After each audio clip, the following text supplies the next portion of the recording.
Hey guys, I recently finished watching Mad Max, the first one with Mel Gibson, and I thought it was really fun. I haven't heard of the Mad Max series until I've heard of Fury Road, and I haven't watched any of the movies until I watched the first Mad Max, and I really find the first movie really enjoyable to watch, and I can't wait to watch the rest of the series and as well as review them on my channel. As for the first movie, it was great. Mel Gibson, I mean, this movie made me like Mel Gibson, and he's amazing as Max.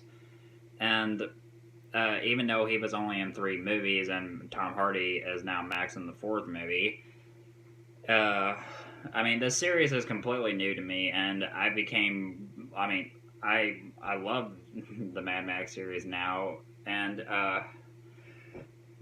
as for the first movie, I mean, not only is it a good action movie, it's a good revenge movie because I mean, it starts out with Max.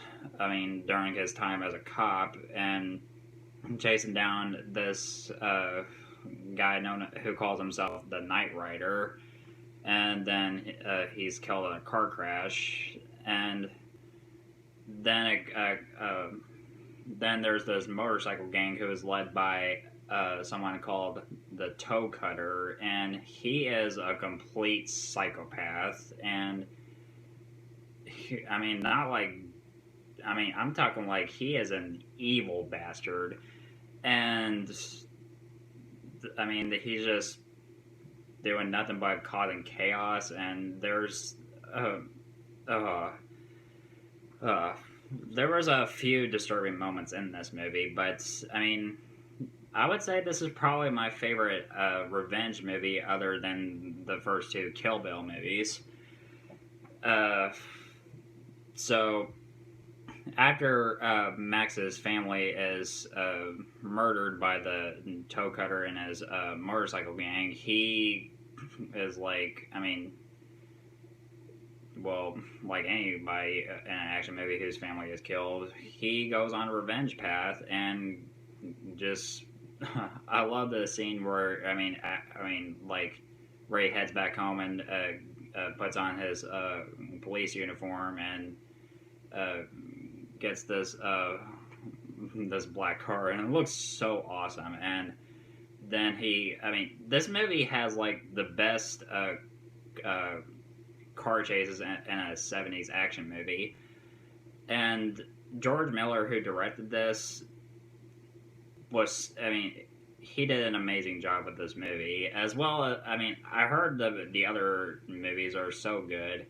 Uh, as for this, now, when Max is going after the motorcycle gang, he rams them off a bridge and then tricks the toe cutter into like being rammed into a truck, and then there's at the end where who what this one guy Johnny, who's what's left of the gang, after he kills somebody just to get a pair of boots.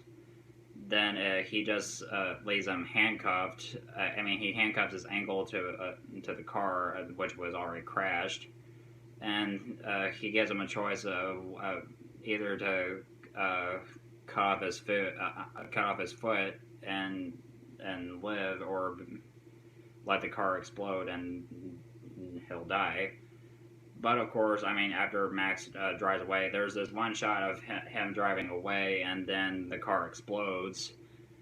And then after that, I mean, he's just a complete shell of what he used to be, and he just keeps driving off. So yeah, this movie was really intense, and I have nothing to say. I mean, Mad Max is such a great movie. I mean, one of my favorite movies from the '70s.